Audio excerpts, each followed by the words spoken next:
오늘도 주님 안에서 행복한 우리 모든 성도 되기를 간절히 바랍니다. 아멘. 출애굽기 19장 10절과 11절 말씀을 읽도록 하겠습니다. 여호와께서 모세에게 이르시되 너는 백성에게로 가서 오늘과 내일 그들을 성결케 하며 그들에게 옷을 빨게 하고 준비하게 하여 셋째 날을 기다리게 하라. 이는 셋째 날에 나 여호와가 온 백성의 목전에서 시내산에서 강림할 것이니.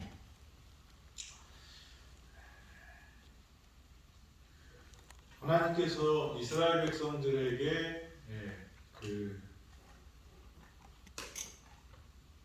이 계명을 주겠다고 말씀하시고, 이 하나님께서 이스라엘 백성들에게 나타나시겠다라고 이제 모세를 통하여 이야기하십니다. 그래서 내 말을 듣고 내 이 언약을 지키면 이스라엘 백성들이 하나님의 백성이 되고 제사장이 되고 그의 나라가 되겠다는 약속을 주십니다. 그래서 너희가 그것을 하겠느냐? 라고 했을 때 이스라엘 백성들이 이구동성으로 네, 저희가 그렇게 하겠습니다 라고 할 때 하나님께서 이제 그들 가운데에서 나타나시겠다 라고 모세에게 말씀을 하십니다. 이 모세를 통하여 전해진 하나님의 말씀을 이스라엘 백성들이 다 받기로 합니다.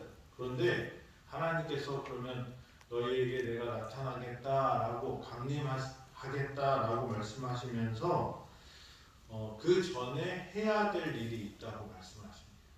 그게 뭘까요? 9절에 보니까 10절에 보니까 강림하기 전에 무엇을 먼저 하라고 합니까? 오늘과 내일 그들을 성결하게 하라고 하나님이 명령하십니다. 그래서 하나님께서 이스라엘 백성들과 만나기 전에 이스라엘 백성들에게 먼저 성결하라고 이렇게 말씀하십니다. 그래서 그들에게 옷을 빨게 하고 준비하게 하여 셋째 날에 어떻게 해요? 여호와께서 강림하시겠다고 이렇게 말씀하십니다. 출애굽기 19장 이 9절부터 쭉 읽어보면 좀 비슷한 말들이 반복됩니다. 그게 무엇인가 살펴봤더니 이 성결하게 하라, 준비하라 라는 말씀입니다. 하나님께서 강림하시기 전에 이스라엘 백성들에게 성결을 요구하시고 그를 준비하라고 이렇게 말씀하십니다. 그 다음에 또 하나의 특별한 단어가 나오는데 경계를 정하시는 거예요. 경계가 뭐죠? 쉽게 말하면 선입니다. 선을 넘지 말라고. 이 선을 넘으면 어떻게 돼요? 어떨 때는 총이 맞아 죽기도 하고, 우리나라에서도 금강산 여행 갔다가 실수로 선을 넘었는데 그냥 총으로 쏴서 죽어서 우리 금강산 관광이 폐쇄가 됐잖아요. 이 선을 넘으면 큰일 난다고 이렇게 말씀하십니다. 그러면서 이 선을 넘으면 죽는다 이렇게 말씀을 하시고, 또 하나는 하나님께서 강림하실 것인데 너희들이 준비할 게 있는데 그게 뭐냐면 성결해야 된다.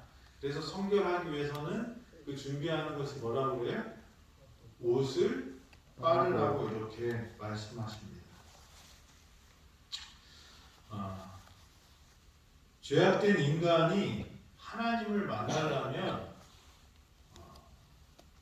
하나님과의 만남을 위해서는 성결이 있어야 돼요. 이스라엘 백성들이 가나안에 들어가기 전에도 어떻게 했어요? 바로 직전에 옷을 빨고 그리고 그 성결하게 거룩하게 그들을 구별하는 일이 있습니다. 그래서 그 성결하게 하는 것이 준비하게 하여 옷을 빠는 일로 이렇게 표현이 되어 있습니다. 이 옷을 빠는 것은 외적인 성결의 행위였는데 내적으로 깨끗하게 하나님께 나가야 되는 것을 상징적인 의미로 이렇게 옷을 빠는 것으로 이렇게 나타나고 있어요. 그리고 하나님께서 우리를 구원하시는 것을 잔치에 초청하는 것으로 표현하셨는데 거기도 어떤 옷을 입어야지 들어가요? 흰옷.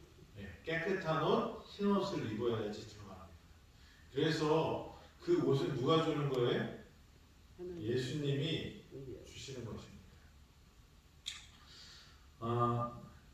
이 출애굽기 19장을 보면 하나님이 강림하시기 전에 이스라엘 백성들에게 하나님이 요구하시는 것들이 있는데 그게 뭐냐면 성결이고 그리고 준비하는 것이고 선을 넘지 말라고 이렇게 말씀하시는 것을 우리가 볼 수 있습니다. 하나님께 가려면 성결이 필요합니다. 마음이 청결한 자가 하나님을 볼 수 있다고 예수님께서도 말씀하셨습니다. 애굽인들은 성결하게 하기 위해서는 몸을 씻고 모든 털을 다 밀었어요. 그런 사람이 뭐예요? 깨끗한 사람이라고 했지만 이스라엘 사람들은 무엇만 하면 돼요? 옷만 빨았으면 됐습니다. 그래서 성결한 사람들은 하나님께서 옷을 빨고 나가라고 하는 그 말씀에 순종해서 그렇게 해야 했다는 것입니다. 하나님께 나가는, 하나님을 만나는 일은 참 두렵고 떨리는 일입니다. 왜냐하면 죄와 하나님은 같이 있을 수 없기 때문에 하나님께서는 어떻게 해요? 그 하나님의 영광이 드러날 때 뭐는 사라져요?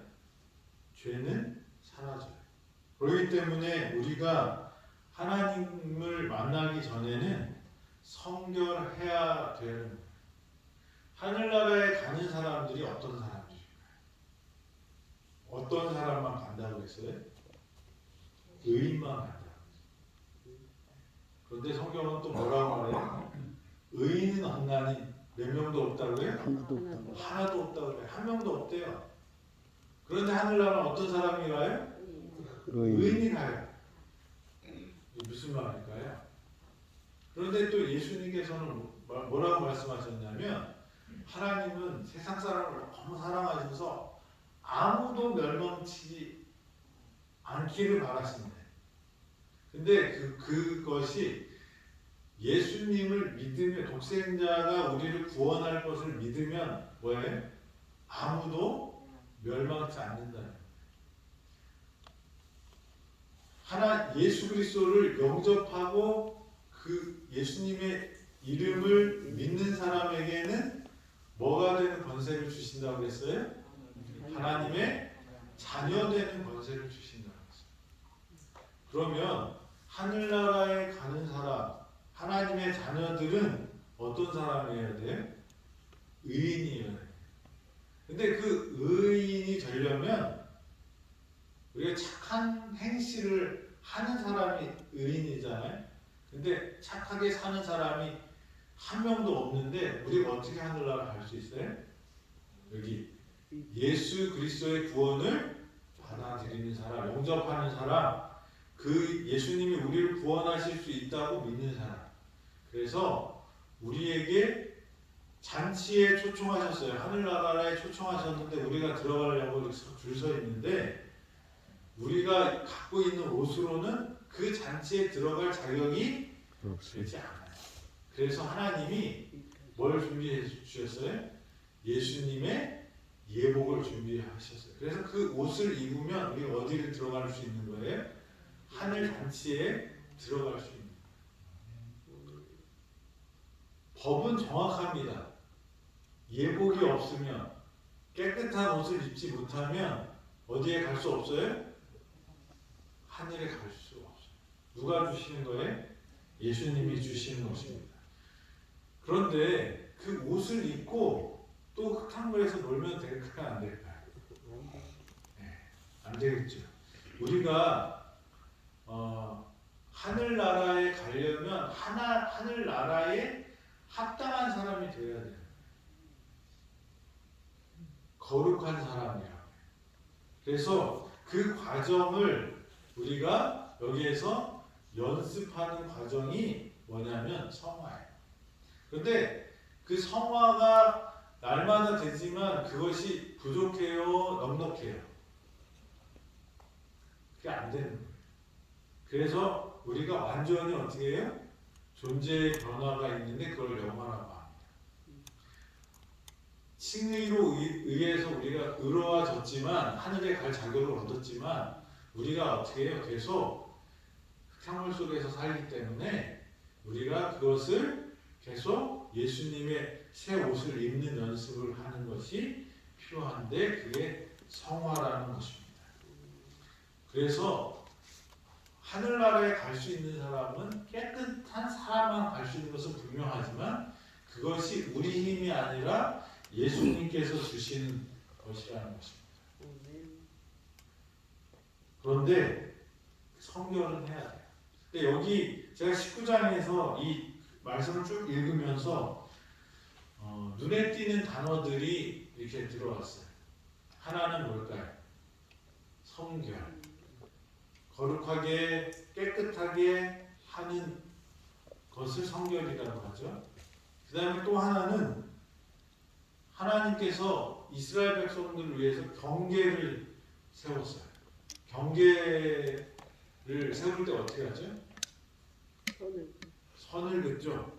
그래서 저희가 이 측량을 하면 그 길을 찾으려면 뭘 해야 돼요? 측량을 해요. 측량을 하면 측량하는 분들이 뭐만 받고 가요? 측량한다면 말뚝만 받고 가요. 말뚝만 보고는 모르니까 거기다가 어떻게 해요? 줄을 묶어서 쫙 줄을 띄우면 그 경계가 분명해집니다. 그러면 그 지도에 있는 선을 진짜 실질적으로 거기다 그려서 어떻게 해요? 모양을 잡는 거죠. 그러면 그게 우리가 사용할 수 있는 길이 되는 것입니다. 그 선을 넘어가면 누구 땅이에요? 남의 땅. 하나님께 갈 때 우리가 그 선을 지켜야 돼요. 우리가 살아가면서 이 선을 지키지 못하기 때문에 관계가 깨지는 일도 많고 또 어려움을 당하는 일들이 있습니다. 그래서 이 19장에는 하나님께서 하나님이 이스라엘 백성들과 만나기 전에 강림하시기 전에 두 가지를 말씀하셔요. 하나는 성결하게 하라. 두 번째는 뭐예요? 선을 넘지 마라.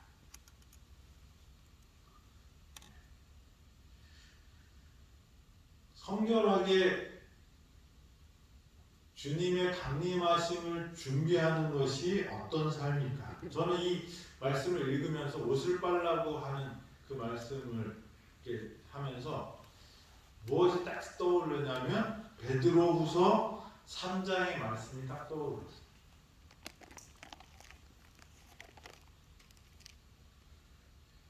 주의 약속은 어떤 이들이 더디다고 생각하는 것과 같이 더딘 것이 아니라 오직 주께서 너희에 대하여 오래 참으사 아무도 멸망하지 아니하고 다 회개하기에 이르기를 원하시느니라. 베드로후서 3장 10절입니다. 그러나 주의 날이 도둑같이 오리니 그날에는 하늘이 큰 소리로 떠나가고 물질이 뜨거운 불에 풀어지고 땅과 그 중에 있는 모든 일이 드러나리로다. 3장 11절입니다. 이 모든 것이 이렇게 풀어지리니 너희가 어떠한 사람이 되어야 마땅하냐?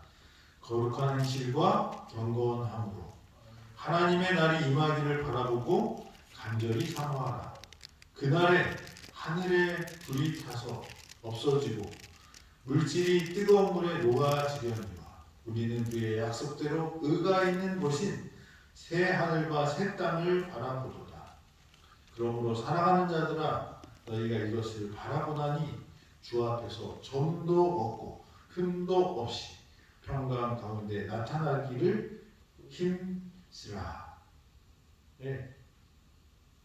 예수님이 오시기 전에 베드로가 말합니다. 하나님은 아무도 멸망당하는 걸 원치 않으신대요. 다시 말하면 저와 여러분들이 웬만하면 뭐예요? 다 구원받을 수 있다는 거예요. 왜요?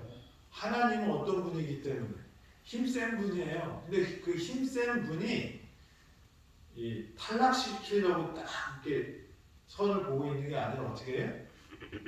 다 이렇게 어떻게 하면 구원을 해줄까? 그렇게 하시고 계시다는 거예요. 그러니까 우리가 웬만하면 어떻게 해요? 구원을 받을 수 있다는 희망적인 말씀이 여기 있어요. 그런데 그 날은 이렇게 자꾸 더디게 되는 이유는 뭐예요? 한 명이라도 하나님은 더 데리고 가려고 하신다고 이렇게 말하지만 그러나 그날은 어떻게 온다고요? 도적같이 온다. 우리가 잠깐 그럴 때 딱 좋을 때 그때 온다고 합니다. 그런데 그때가 되면 뭐 할 수가 없어요? 돌이킬 수가 없어요. 변할 수가 없어요. 그러니까 그 날이 오기 전에 어떻게 해요? 준비하라고 말씀하십니다. 그러면서 너희가 어떠한 사람이 되어야 마땅하냐 라고 말씀하십니다. 두 가지를 얘기하시죠. 하나는 뭐죠? 거룩한 행실과 경건한 것. 하나님의 나라가 임하기를 바라보고 간절히 사모하라 이렇게 말씀하십니다.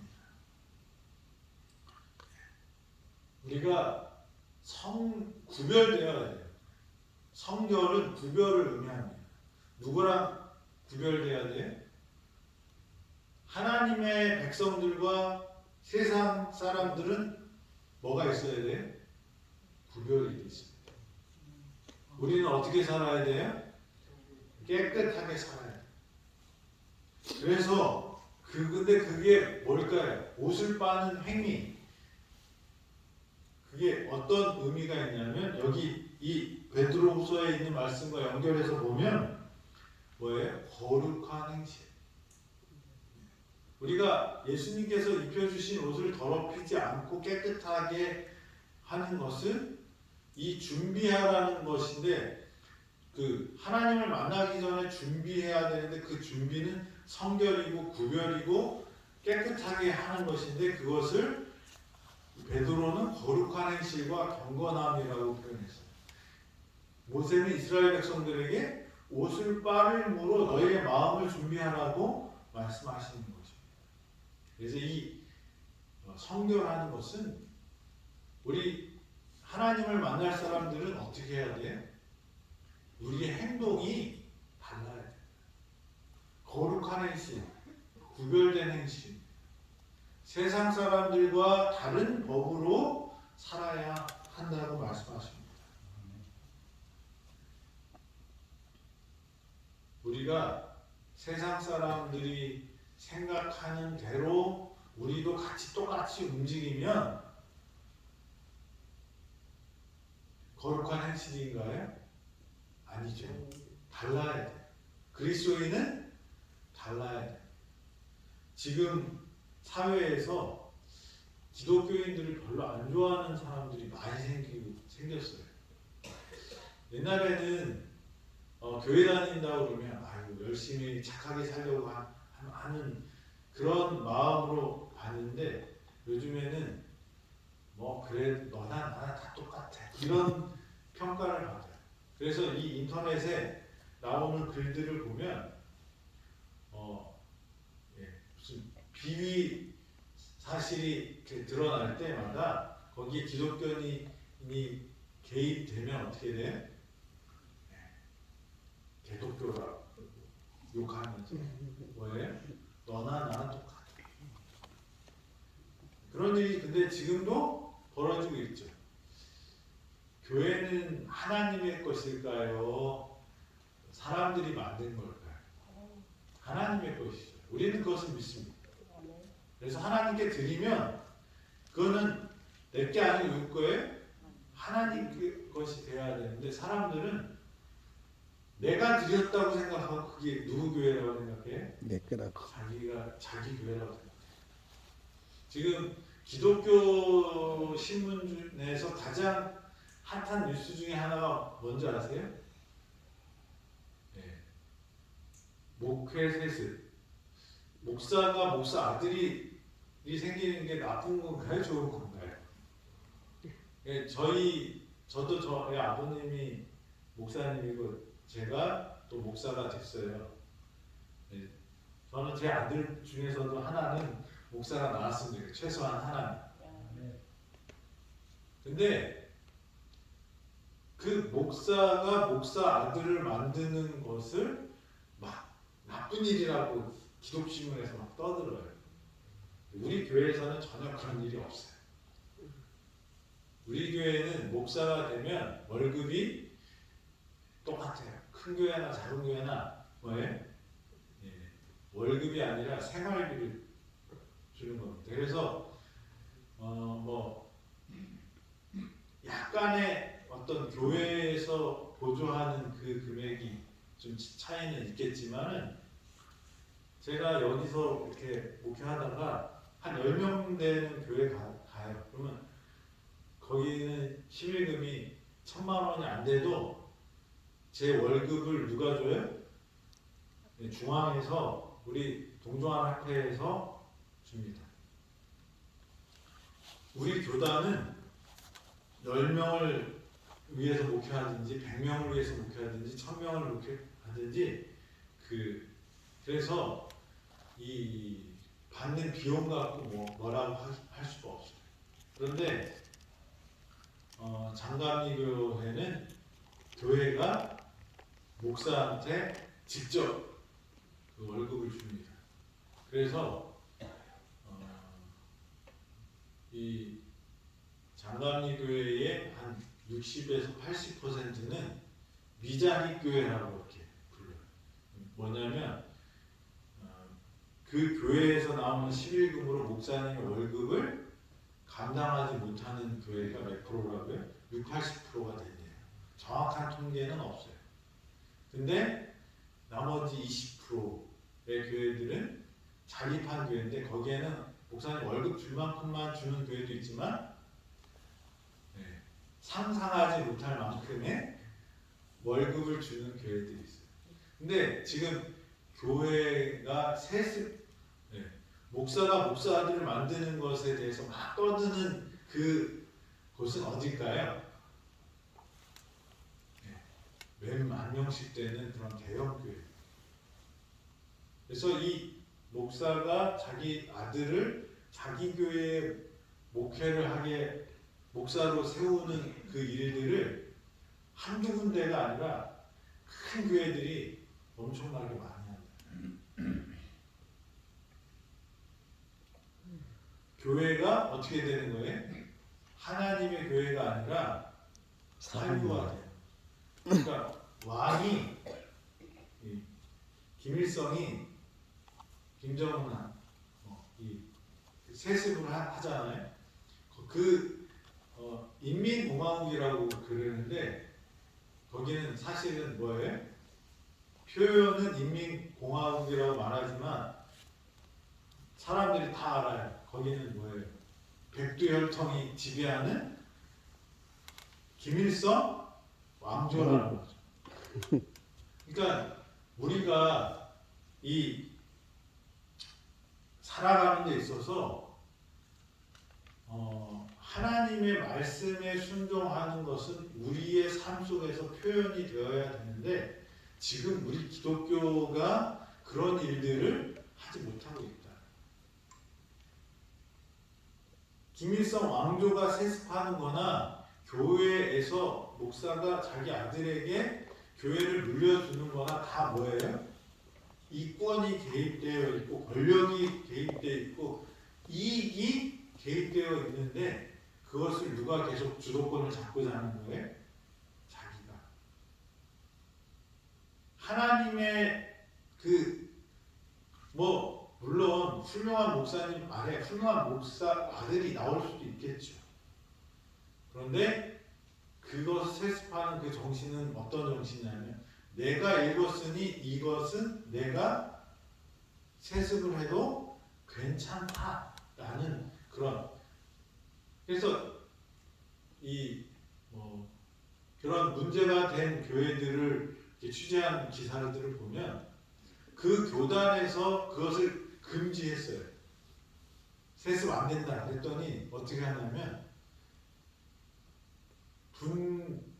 분교를 해요. 근데 여기 있는 교회보다 분교된 교회를 크게 만들어요. 그 다음에 다 어떻게 해? 나중에 이렇게 합병하면서 저쪽으로 다 가는 거예요. 그러니까 여기 아버지가 아들을 몰아주는 거예요. 대기업이 승리하는 거랑 똑같은 거예요. 그럼 어떤 데는 이렇게 나가서 목회하라고 그래요. 그렇게 해갖고 자기 밑에다가 다른 목사로 담임 목사를 세웠다가 원로 목사로 당회장으로 있고 담임 목사는 다른 사람 세워놨다가 이 사람 또 내보내고 그 다음에 어떻게 해요? 그러면 이게 위에 목사님 사이에 뭐가 하나 끼잖아요. 그 다음에 들어오니까 이건 뭐예요? 법을 어기지 않았다. 근데 이게 다 누구나 봐도 이거는 인도하는 거예요. 이런 일들이 교회에서 일어나니까 세상 사람들이 뭐예요? 교회는 깨끗해야 되고 교회는 공정해야 되고 교회는 은혜가 있어야 되는데 뭐예요? 재벌이나 저 김일성 왕조나 똑같이 한다. 그래서 욕을 먹는 거죠. 하나님의 강림을 기다리는 사람들은 어떻게 살아야 될 것이냐. 베드로는 분명히 말합니다. 거룩한 행실. 옷을 빠는 것은 그냥 옷만 깨끗해지는 게 아니라 뭐가 깨끗해져요? 마음이 청결한 사람이 되어라. 마음이 청결한 사람이 누구를 볼 수 있어요? 하나님을 볼 수 있어요. 저와 여러분들이 성결케 하는 사람이 되길 바랍니다. 그래서 저와 여러분들이 그 성결케 하는 누구를 만나요? 성결케 해야지 누구를 만나요? 하나님. 우리가 성결케 되지 않고 하나님 앞에 나가면 어떻게 돼요? 소멸되는 거죠. 그래서 하나님께서는 강림하시기 전에 뭐 하라고요? 준비하라. 거룩한 행실과 경건함으로 준비하라. 내 옷을 빠는 것처럼 마음이 청결해지도록 준비하라. 하나님의 강림 있기 전에는 우리가 준비해야 될 것이 있다고 말씀하십니다. 저와 여러분들이 그렇게 하나님의 강림을 맞을 준비가 된 거룩한 하나님의 백성이 되기를 간절히 바랍니다. 아멘. 기도하겠습니다. 하나님 아버지, 저희에게 나타나시겠다고 약속하시고 하나님의 백성, 그의 나라, 그의 제사장으로 삼아 주시겠다고 약속하셨사오니 감사합니다. 아멘. 하나님의 강림이 있기 전에 모세에게 이스라엘 백성들에게 성결하라고 말씀하시고 그의 옷을 빨면서 마음의 준비를 하라고 말씀하셨던 그 하나님, 이제 이 땅에 다시 오시는 예수님을 맞이하는 저희 재림 성도들, 주님의 나라가 임함을 준비하는 거룩한 행실로 경건함으로 하나님의 임하심을 준비하는 저희들 되어서 하나님을 기쁘게 맞는 당신의 자녀들 되도록 인도하여 주시옵소서. 하루도 주님 안에서 주님 맞을 준비를 하는 거룩한 삶을 살도록 인도하여 주시옵길 바라고 올 때에 예수님의 이름으로 기도합니다. 아멘.